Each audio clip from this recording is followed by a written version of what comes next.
tus pies arde mi corazón,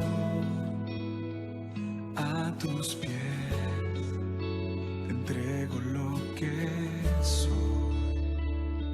Es el lugar de mi seguridad, donde nadie me puede señalar.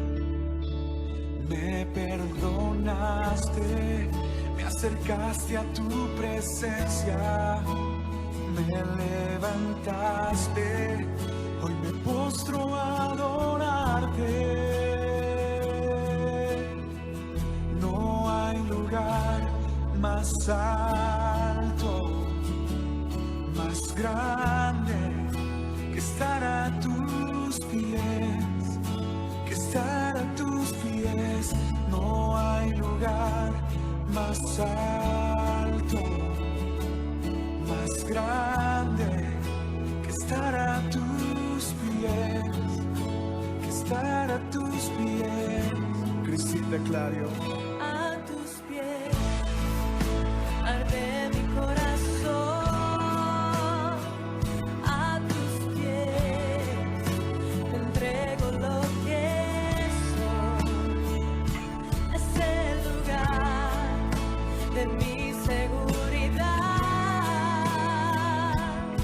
donde nadie me puede señalar. Me perdonaste, me acercaste a tu presencia, me levantaste y hoy me postro a adorarte.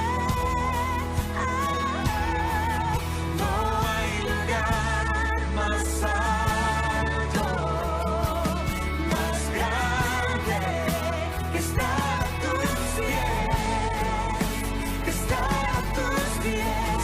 No hay lugar más alto, más grande que estar a tus pies, que estar a tus pies. No hay lugar más alto, más grande que estar a tus pies, que estar a tus pies. No hay lugar más alto, más grande que estar a tus pies, que estar a tus pies. Y aquí permaneceré,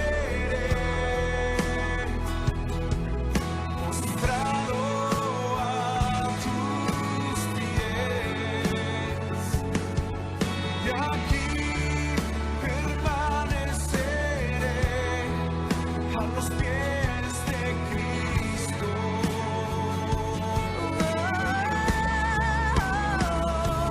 Y aquí permaneceré, postrado a tus pies. Y aquí permaneceré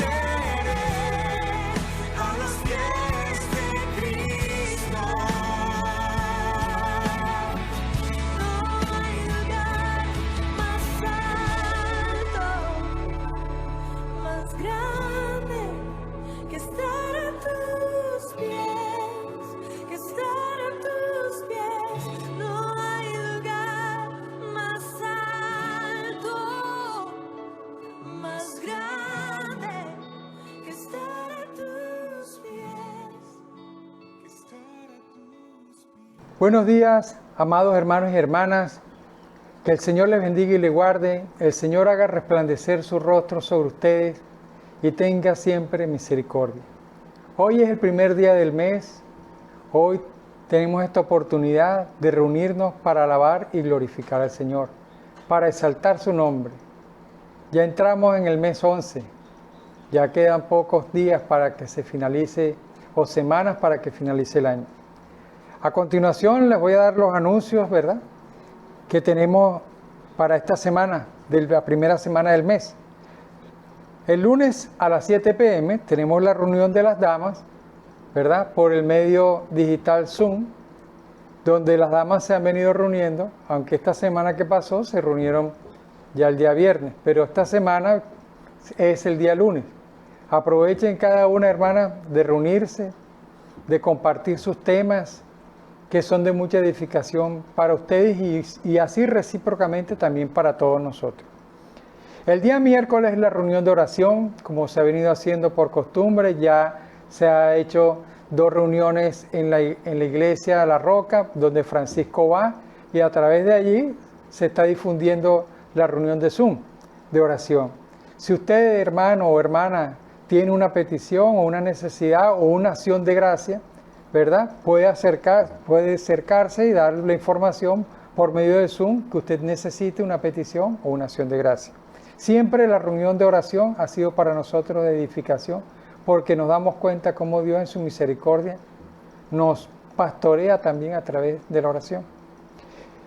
Hermanos, a través de las ofrendas nosotros diezmamos o damos nuestro compromiso. Pueden preguntarle al hermano Julián por las cuentas a continuación en las cuales ustedes pueden depositar. Comuníquense con el hermano Julián y él gustosamente les dará la información respectiva para su compromiso con la iglesia. Ahora sí, iniciamos el servicio, que hoy es un día del Señor, un día de celebración, y empezamos primeramente con nuestra confesión de pecados. Vamos a buscar, hermanos, en el Salmo 32, versículo 5, donde está la confesión de pecado.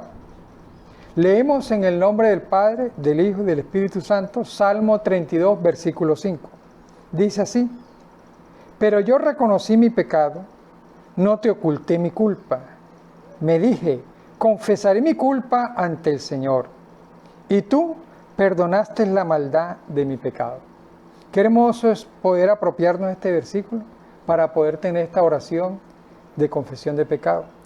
A continuación oraremos, ¿verdad?, ustedes en sus hogares, con su familia, nosotros en cada lugar donde nos encontremos. Apropiémonos del texto para darle gracias al Señor por esta oportunidad que Dios nos da de poder confesar nuestros pecados. Oramos. Padre Santo y Padre Eterno, gracias por este domingo que nos das. Gracias, Señor, por esta oportunidad que nos das, Señor, de estar un domingo más adorándote y glorificando tu nombre.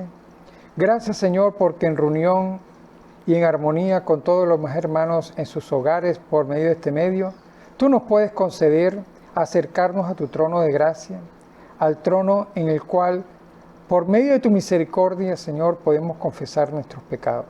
Señor, sabemos, conforme a tu palabra, que no somos capaces de cumplir ni siquiera ningún punto de tu ley. Señor, no somos capaces de amar a nuestro prójimo como tu palabra lo dice, como nosotros mismos.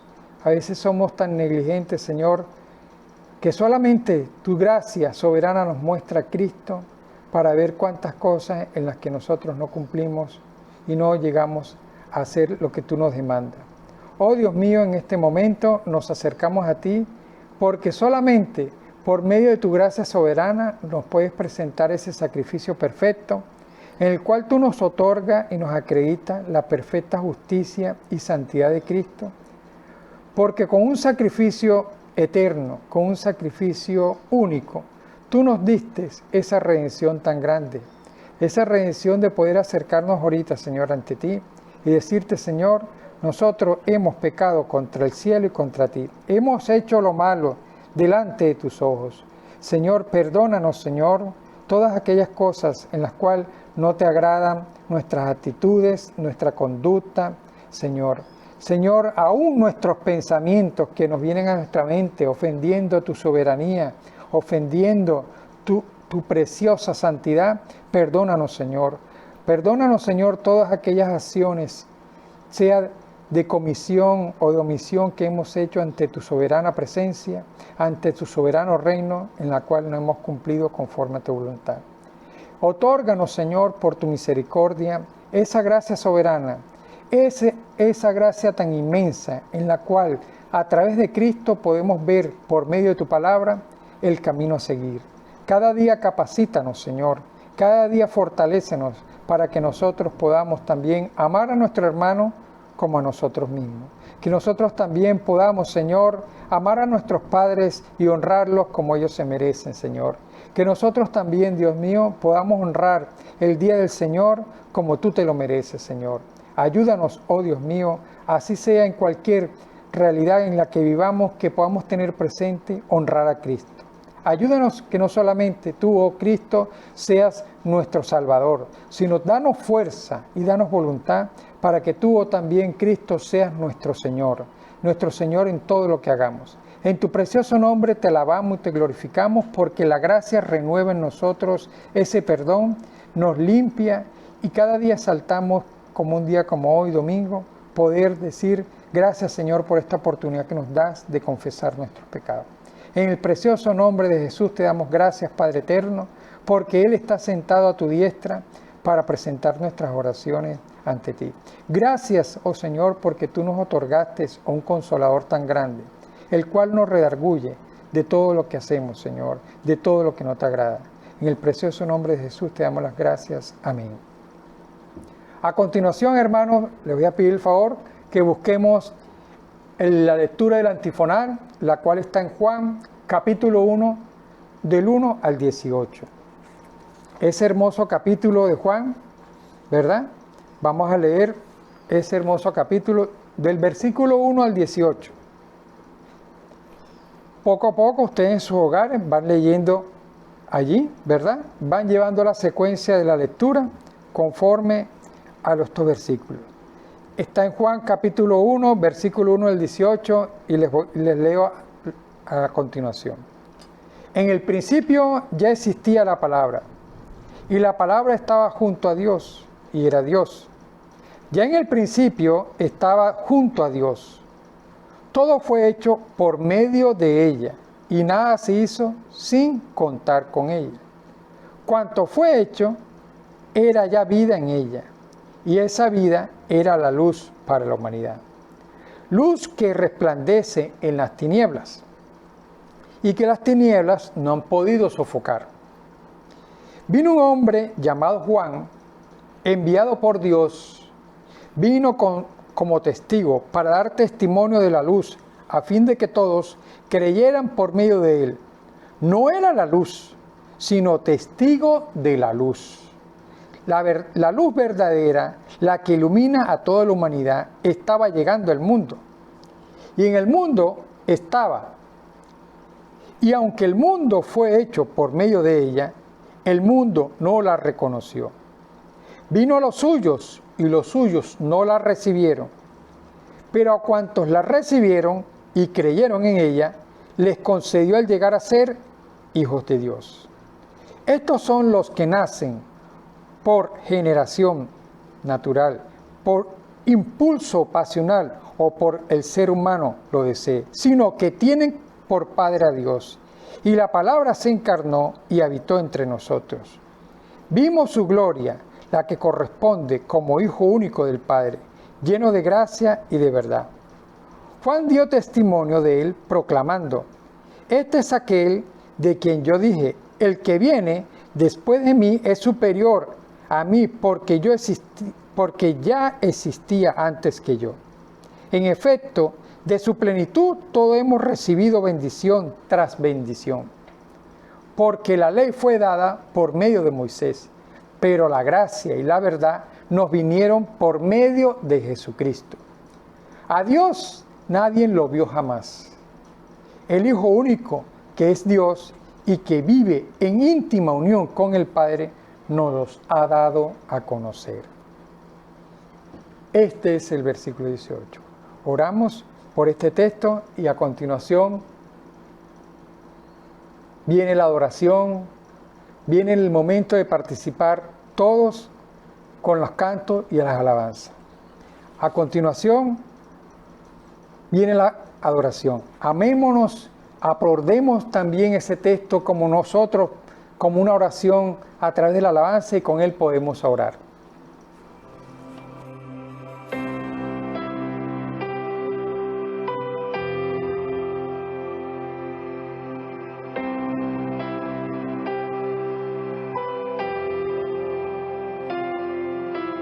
¿Quién formó las olas al hablar? ¿Quién contó la arena en el mar? Reyes, pueblos, tiemblan a su voz. La creación le rinde adoración. Contempla a Dios, en su trono está, venid y adoradle. Contempla al Rey, nadie es como él, venid y adoradle.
Pecador,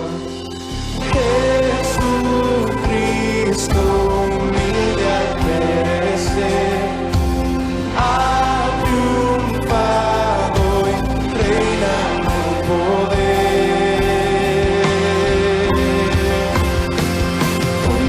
Contempla a Dios, en su trono está.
es el hombre que tuvo poder de andar sobre el mar?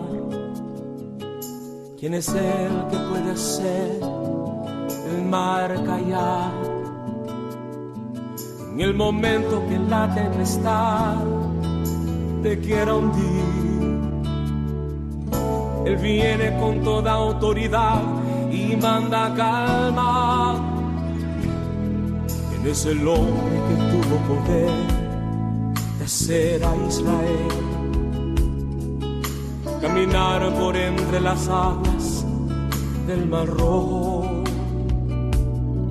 Es un camino en medio del mar para el pueblo de Israel pasar.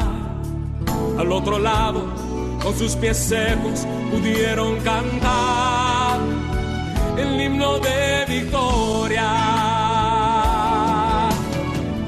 Cuando no estés frente al mar y lo tengas que atravesar, llama a este hombre con fe, solo Él abre el mar. Hermano, no tengas temor, si detrás viene Faraón, al otro lado tú pasarás y allí tú vas a entonar el himno de victoria. Cada vez que el Mar Rojo tú tengas que pasar, llama siempre a ese hombre que te va a ayudar. En la hora más difícil es cuando Él te ve. Llama siempre a ese hombre que tiene poder. Si tú pasas por el fuego no te vas a quemar, y si pasas por las aguas no te ahogarás. Pasa como Israel que el mar atravesó, y en el nombre del Señor el himno de victoria del otro lado cantó. Y lo tengas que atravesar, llama a este hombre con fe, solo Él abre el mar. Hermano, no tengas temor, si detrás viene Faraón, al otro lado tú pasarás y allí tú vas a entonar el himno de victoria. Cada vez que el Mar Rojo tú tengas que pasar, llama siempre a ese hombre que te va a ayudar. En la hora más difícil es cuando Él te ve. Llama siempre a ese hombre que tiene poder. Si tú pasas por el fuego no te vas a quemar, y si pasas por las aguas no te ahogarás. Pasa como Israel que el mar atravesó, y en el nombre del Señor el himno de victoria del otro lado cantó. Del otro lado cantó.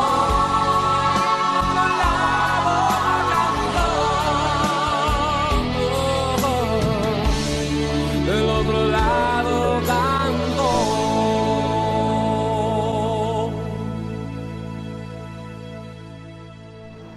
Bendiciones, hermanos, gracia y paz a todas aquellas personas que nos ven a través de este medio. Esperamos que tengan muchas bendiciones, que esta semana sea de refrigerio y de sumo gozo para cada uno de los que están viéndonos a través de esta transmisión. Así que, mis amados hermanos, como siempre el Señor nos habla a través de su palabra, y en el día de hoy no es la excepción. Él le ha placido hablarnos a nosotros en el día de hoy a través del libro de Juan, para ser más exactos en el capítulo 9. Así que te invito a que abras tu Biblia en el capítulo 9 del libro de Juan y podamos leer el texto de hoy. Lo vamos a leer en Juan capítulo 9, versículo 25, parte B. Dice la versión que tengo en el día de hoy: lo único que sé es que yo antes estaba ciego y ahora veo. Oremos. Amado Señor, Dios de gracia, Padre de verdad, de misericordia, a ti sea la alabanza, la gloria y la majestad. Te pedimos, Señor, que hables a nuestras vidas en el día de hoy, que hables a la vida de cada persona conforme a tu propósito y conforme a tu voluntad. Te rogamos, amado Señor, que en esta preciosa mañana tú coloques el denuedo en mi vida, pero también te pido, mi Rey amado, que coloques el convencimiento en la vida de esas personas a quienes has de hablarle, como lo has hecho conmigo, Señor, así como nos has hablado. Te rogamos, Padre, que te glorifiques una vez más, porque tú eres el invitado especial en esta mañana. A ti es la gloria y la alabanza por los siglos de los siglos. Amén y amén. Hermanos, yo he titulado este sermón La visión de un ciego y la ceguera de los videntes. La Biblia describe la condición espiritual del hombre de distintas maneras. Dios nos dice en su palabra que los incrédulos están muertos en delitos y pecados. Nos dice que se encuentran en un estado de rebeldía contra Dios. Pero la Escritura también nos dice que estas personas están ciegas espiritualmente. El hombre puede ver y puede percibir muchas cosas, pero es imposible percibir el estado natural en el que se encuentran sus almas delante de Dios. El hombre no puede percibir cómo se encuentra su estado espiritual delante del Señor, y también es incapaz de desear el remedio que Dios ha provisto para esto. Segunda de Corintios capítulo 2 versículo 14 dice: pero el hombre natural no percibe las cosas que son del Espíritu de Dios, porque para él son locura, y no las puede entender, porque se han de discernir espiritualmente. El capítulo 9 del libro de Juan presenta a un hombre que nació ciego. Este hombre nunca había visto la belleza de una rosa, no había visto sus manos frente a él, la cara de sus padres, no había visto lo azul del cielo ni lo verde de la hierba. Este hombre, toda su vida había estado en oscuridad absoluta. Pero el libro de Juan, en el versículo 1, dice que al pasar Jesús vio a un hombre ciego de nacimiento. Y le preguntaron sus discípulos diciendo: Rabí, ¿quién pecó, este o sus padres, para que haya nacido ciego? En estos dos primeros versículos podemos apreciar que mientras los discípulos vieron una pregunta teológica, Jesús había visto a un hombre necesitado. Este encuentro estaba en los planes del Señor. Y no podemos ignorar tampoco que en el capítulo anterior, para ser más exactos, en el templo, Jesús había tenido un fuerte encuentro con el ala religiosa más influyente de la nación, el cual eran los fariseos. En donde Jesús no solo les había afirmado ser el Mesías, sino que también les había dicho que era Dios. Y estos, al estar cegados por su incredulidad, intentaron apedrearlo. Pero ahora Jesús tiene en el capítulo 9 un encuentro con un ciego. Y lo que este hombre no sabía era que su vida estaba a punto de cambiar totalmente. Pero, ¿cómo era la vida de una persona ciega en la cultura de aquel entonces, en el contexto de aquel entonces? Era una persona de poca importancia, ignorada por la sociedad de aquel entonces. Además de eso, discriminado por la cultura debido a la condición en la que se encontraba como alguien que había cometido un pecado, y esta situación era el resultado de ese pecado. Pues lo vemos en el versículo 2. Señor, ¿quién pecó, este o sus padres, para que haya nacido ciego? La mayoría de las personas de aquel entonces, desde los líderes religiosos hasta las personas más comunes, creían que las situaciones tan lamentables como estas era el resultado de un pecado en específico. Desafortunadamente, estas personas habían ignorado por completo el libro de Job. Afortunadamente, los ojos más compasivos que han pisado este planeta se habían puesto sobre aquel devaluado hombre. Jesús rompe el mito desde el instante en el que dice en el versículo 3: no es que pecó este ni sus padres, sino para que las obras de Dios se manifiesten en él. Jesús de alguna forma está mostrando, está justificando la situación que estaba viviendo este hombre. Hermano, si estás pasando por un proceso y el acusador quiere señalarte por algún pecado, por tu pecado, recuerda que la obra de Dios se ha manifestado en tu vida y tus pecados han sido perdonados por la obra de Cristo. Recuerda que Cristo ahora te ha perdonado y ha cubierto, no solo ha cubierto, sino ha quitado tu pecado. Dios había escogido la vida de este hombre ciego de nacimiento para hacer de él una parábola viviente. El milagro de dar la vista tenía un significado simbólico, tanto como beneficio físico para él. La obra de Dios se manifestaría en este hombre, y esta obra no solo era sanidad física, ya que vemos que Jesús en el versículo 4 dice: me es necesario hacer las obras del que me envió. Juan usaba frecuentemente este verbo aquí señalado, me es necesario, para describir el cumplimiento activo de la misión que Jesús había recibido del Padre.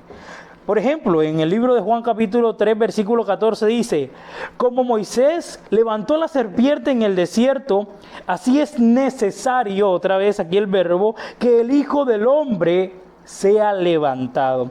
En Juan capítulo 10, versículo 16 dice: también tengo otras ovejas que no son de este redil. Aquellas también debo traer, y oirán mi voz, y habrá un rebaño y un pastor. O sea, aquí vemos que esto muestra el cumplimiento activo de la misión que Jesús había recibido del Padre. Y ahora, en este versículo, dice: me es necesario hacer las obras del que me envió, en el versículo 4.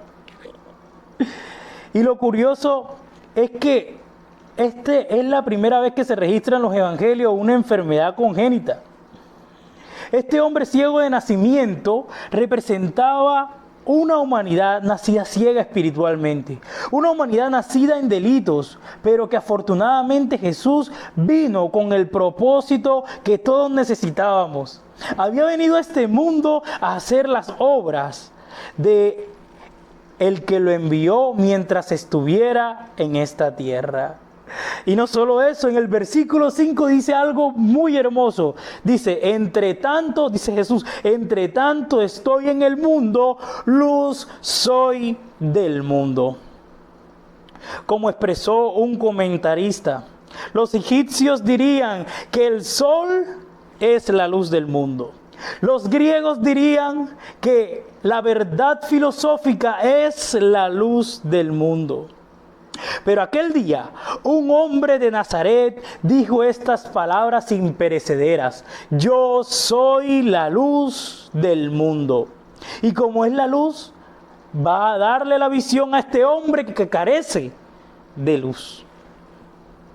Esta humanidad nacida en tinieblas, ahora vería la luz. Jesús nos recuerda el prólogo, el texto. El prólogo maravilloso, el capítulo 1 de este hermoso libro, nos recuerda. Y qué hermoso que cada perícopa de este libro se relaciona con el prólogo. Dice el libro de Juan capítulo 1, versículo 4 y 5. En él estaba la vida, y la vida era la luz de los hombres. La luz en las tinieblas resplandece, y las tinieblas no prevalecieron contra ella. Juan capítulo 1, versículo 9 dice que aquella luz verdadera que alumbra a todo hombre venía a este mundo. Y susurra el eco del capítulo anterior en Juan capítulo 8, versículo 12, cuando dice: otra vez Jesús les habló diciendo: yo soy la luz del mundo. El que me sigue no andará en tinieblas, sino que tendrá la luz de la vida. Amados hermanos, la luz de Cristo hoy brilla en nosotros. Él es el que puede hacer un milagro de tal magnitud. Así que, así como la vista era la mayor necesidad de este hombre físicamente, hoy para nosotros espiritualmente, nuestra mayor necesidad es Cristo. Porque Él nos ha sacado de las tinieblas a su luz. Como lo dice 1 de Pedro capítulo 2, versículo 9. Mas vosotros sois linaje escogido, linaje escogido, real sacerdocio, nación santa, pueblo adquirido por Dios, para que anuncien las virtudes de aquel que nos llamó de las tinieblas a su luz admirable. El verbo creador que menciona el prólogo al decir todas las cosas por él fueron hechas, ahora escupe en tierra y hace lodo y lo unta sobre los ojos de este hombre, como lo vemos en el versículo 6. Lo que representa el barro en las manos del creador es una nueva creación. El Señor estaba haciendo una nueva creación y lo envía a lavarse al estanque de Siloé, que se traduce o significa enviado. En el versículo 7 lo vemos. No lo envió a uno de sus discípulos, que era muy común que tuviera alguna cantimplora, o no lo envió a la casa más cercana, ya que el agua era un elemento de uso diario, sino que lo envía al estanque de Siloé, el estanque del enviado. Y algo muy curioso es que el Evangelio de Juan enfatiza a Cristo como el enviado de Dios. Y lo podemos ver en los siguientes versículos. En Juan capítulo 3, versículo 17 dice: porque no envió Dios a su Hijo al mundo para condenar al mundo, sino para que el mundo sea salvo por él. Juan capítulo 5, versículo 37 dice: también el Padre que me envió ha dado testimonio de mí. Juan capítulo 6, versículo 44: ninguno puede venir a mí si el Padre que me envió no le trajere, y yo lo resucitaré en el día postrero. Juan capítulo 6, versículo 57 dice: como me envió el Padre viviente, yo vivo por el Padre, asimismo el que me come, él también vivirá por mí. Juan capítulo 8, versículo 18 dice: yo soy el que doy testimonio de mí mismo, y el Padre que me envió da testimonio de mí. Juan capítulo 8, versículo 26 dice: muchas cosas tengo que decir y juzgar de vosotros, pero el que me envió es verdadero, y yo le he oído, lo que he oído de él, esto he hablado. Así que vemos que Cristo, el enviado, hace una obra completa en este hombre. Primero pone sus ojos en él. Vemos aquí un acto de misericordia. Luego vemos que él afirma que la obra de Dios se manifestaría en él. Vemos sus promesas en ejecución. Y también vemos que hace lodo, lo unta en sus ojos, hace de este hombre una nueva criatura, una nueva creación. Pero ahora lo envía a lavarse en el estanque de Siloé. El creador que inició la obra le dice: ve al enviado. Ese enviado que es la luz de los hombres. Ese enviado el cual es Cristo. Es solo en el enviado que podemos tener una nueva vida. Solo en el enviado podemos hallar la luz que necesita nuestra alma. Solo en el enviado encontramos la verdadera satisfacción de que nuestros pecados han sido perdonados. Y por la obra de él, este hombre recibe la vista.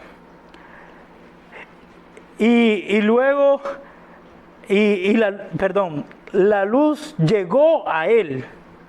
La luz llegó a los ojos de este hombre.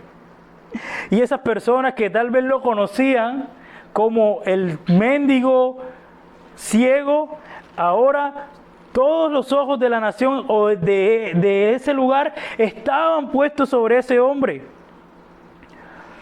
Porque era un acto maravilloso que solamente el Mesías podía realizar. Algunos decían: ese no era. Otros decían: no, a él se le parece. Y él decía: yo soy. Después de ser el ignorado, pasa a ser el centro de todas las miradas, al punto de llegar a ser llegar esto a los oídos de los fariseos. Pero él en ningún momento dudó en darle el reconocimiento al que hizo semejante obra. Detalladamente describe la forma en la que Jesús hizo este milagro. Pero estos fariseos estaban tan ciegos que no pudieron ver esta parábola viviente, una obra que solo el Mesías podía hacer. Así que no le creyeron. No le creyeron al hombre y lo llevaron a la casa de sus padres para rectificar que verdaderamente había nacido ciego. Lo que los padres hacen esta confirmación con gran temor, por cuanto los judíos ya habían acordado que si alguno confesase que Jesús era el Mesías, fuera expulsado de la sinagoga. Pero esto trajo más confusión. Cuando los padres confirmaron que este era su hijo y que había nacido ciego, esto trajo más confusión entre ellos y llegaron a la conclusión de que Jesús no lo había sanado y que era un hombre pecador. Era hombre pecador según estos fariseos, ya que él había amasado, aunque fuera un poco de lodo, en el día de reposo. Estaban tan ciegos que no podían darse cuenta que Jesús era el reposo verdadero que necesitaban sus almas. A lo que este joven expresa en el versículo 25, si es pecador, no lo sé. Una cosa sé, que habiendo yo sido ciego, ahora veo. Desde el momento en el que la obra de Dios se manifestó en él, este hombre no dejó de hablar de ella, ni mucho menos negó su maravilla. Por lo contrario, respondió con valentía que sus argumentos ante la conclusión de estos fariseos, los argumentos de los fariseos estaban equivocados. Amados en el Señor, ¿acaso los argumentos rebuscados que de este mundo nos puede amedrentar ante la obra que el Señor ha hecho en nuestras vidas? Podría llegar a mí numerosas teorías de la no existencia de Dios, o aunque lleguen a ti disfrazados de erudición, diciéndote que has perdido tu tiempo, una sola cosa sabemos, y es que antes éramos ciegos y ahora podemos ver. En esta discusión, Juan presenta a este ciego iletrado como más lógico que estos fariseos que habían estudiado toda su vida. Así que este hombre había entendido, había concluido que Jesús era el Mesías prometido, cuya venida había sido asociada con el día del Señor, cuando los ojos de los ciegos serían abiertos. Los fariseos no podían refutar su argumento ni la interpretación de este hombre ciego que ahora veía del Antiguo Testamento. Sin embargo, su orgullo no les permitió aceptar lo obvio. Su único recurso fue atentar contra el carácter del hombre, así que decidieron excomulgarlo. Pero a este hombre no le importó perder su espacio en la sinagoga por causa de Cristo. Él había experimentado la obra de Dios en él y ahora nada lo haría cambiar de opinión. ¿Existe algo, hermano, en tu vida que haga cambiar de opinión la obra tan majestuosa que ha hecho Cristo en tu vida? El poder de nuestra fe en Jesús, el poner nuestra fe en Jesús, no significa que todo será color de rosas. Jesús no era como los políticos que buscan seguidores y para buscarlo le dicen lo que esas personas quieren escuchar. Jesús decía, quien quiera seguir en pos de mí, niéguese a sí mismo, tome su cruz y sígame. Así que puede que el seguir a Jesús te cueste. Puede costarte tal vez tu empleo, puede costarte tal vez una amistad, puede costarte algo que consideras valioso. Pero el poner nuestra fe en Jesús no significa que todo será color de rosas. Al contrario, sabemos que podemos tener aflicciones por el hecho de seguirlo. Este hombre sabía que lo más importante que le había pasado en toda su vida era ese encuentro con Jesús. Y ese debe ser lo más importante que ha ocurrido en nuestra vida. El hecho de que el Señor nos ha encontrado. Y ahora les diré por qué Él es el que nos ha encontrado. Porque así como Jesús vio a este hombre ciego, Él también vio nuestra condición. Y nada podía superar eso. Mi fe no es negociable. Pero lo que hizo Cristo por mí es invaluable. Estos hombres se habían negado a creer en la única esperanza para la humanidad. No veían más allá de su legalismo, de las obras humanas. Se negaron a ver a Jesús en todas las promesas del Antiguo Testamento. Después de todas las maravillas que hizo Jesús y aún con sus argumentos en el suelo, pudo más en sus vidas el orgullo que la razón. Como dice, hay un dicho que dice, no hay peor ciego que el que no quiere ver. Y esto debería llevarte a preguntar, llevarte a hacerte esta pregunta. ¿Estoy creyendo en Él? ¿Acaso su gracia no es suficiente para mí? ¿Será que al igual que los fariseos no estoy viendo las promesas de Dios en las Escrituras? Hermanos, solo es a través de la fe en Jesús que podemos tener descanso en nuestras almas. Pero algo muy hermoso de este capítulo es que cuando Jesús se entera que este hombre había sido excomulgado, muestra su amor y su misericordia encontrándolo. Una vez más Jesús encontrándolo a él. Este hermoso gesto trae a mi memoria ese buen pastor que halla esa ovejita para llevarla al redil donde ésta pertenece. Y este hombre, Jesús, le pregunta, ¿crees tú en el Hijo de Dios? A lo que él responde, ¿dónde está, Señor, para que yo le adore? Y recordemos que este hombre aún no había visto el rostro de Jesús. Primera vez que lo ve frente a él, pero aún no sabía quién era el que lo había sanado. Tal vez lo había escuchado, tal vez reconocía su voz.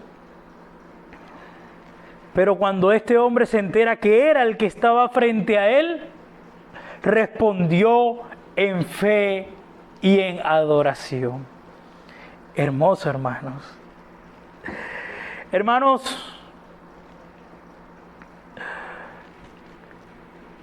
la misericordia, las promesas y la restauración de Dios no faltó para nosotros. En esta mañana te animo a que como este hombre testifica de su evangelio, tú también lo hagas. Recuerda, lo que hizo por ti fue más grande que cualquier argumento que diga lo contrario.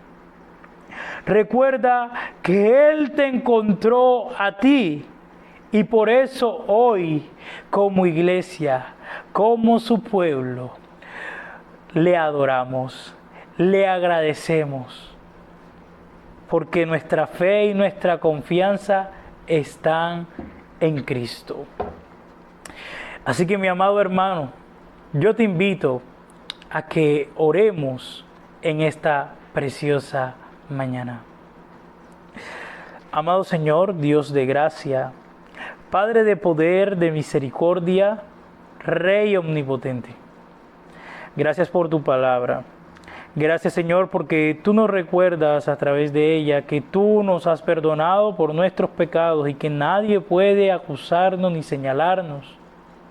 Gracias, Señor, porque tú pusiste tu mirada en nosotros, en el hombre pecador, y tu gracia se ha manifestado en nosotros hoy. Gracias, Señor, porque tus promesas se han cumplido hoy en nuestras vidas, porque vemos la condición en la que estábamos ciegos, Señor, pero era necesario que la obra tuya se manifestara en nosotros. Gracias, Señor, porque tú has hecho de nosotros una nueva creación, una nueva criatura.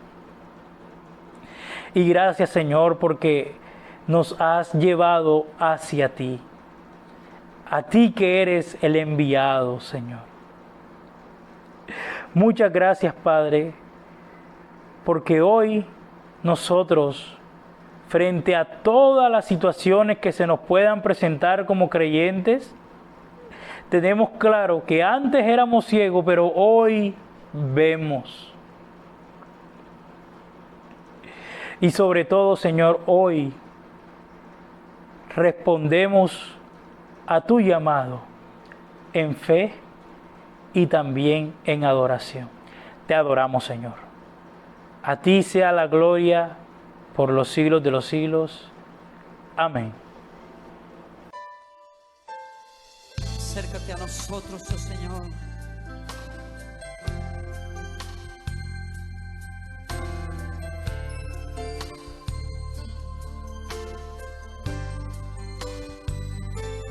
El Señor es mi pastor, nada me faltará. El Señor es mi pastor, en pastos delicados Él me hará descansar, junto a aguas de reposo me pastorará, confortará mi alma, me guiará por sendas de justicia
Señor es mi pastor, nada me faltará, nada me faltará, nada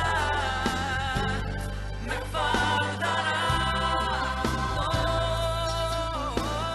nada me faltará, nada me faltará, nada me faltará,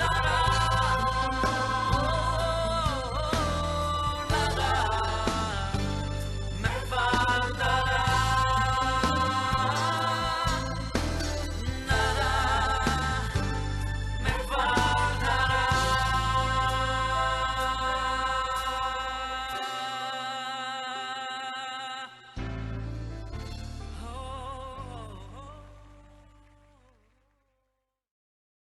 Amado Dios, te damos gracias por tu amor y misericordia. Gracias, Señor, por darnos tu palabra, ese alimento que reconforta nuestra alma y nos llena de aliento ante las dificultades que podemos vivir. Señor, tu iglesia te alaba dándote honra y gloria. Ahora, hermanos, que la gracia de nuestro Señor Jesucristo, el amor de Dios y la comunión del Espíritu Santo sea con cada uno de nosotros en este día, en esta semana que comienza y hasta el próximo regreso de nuestro Señor. Amén.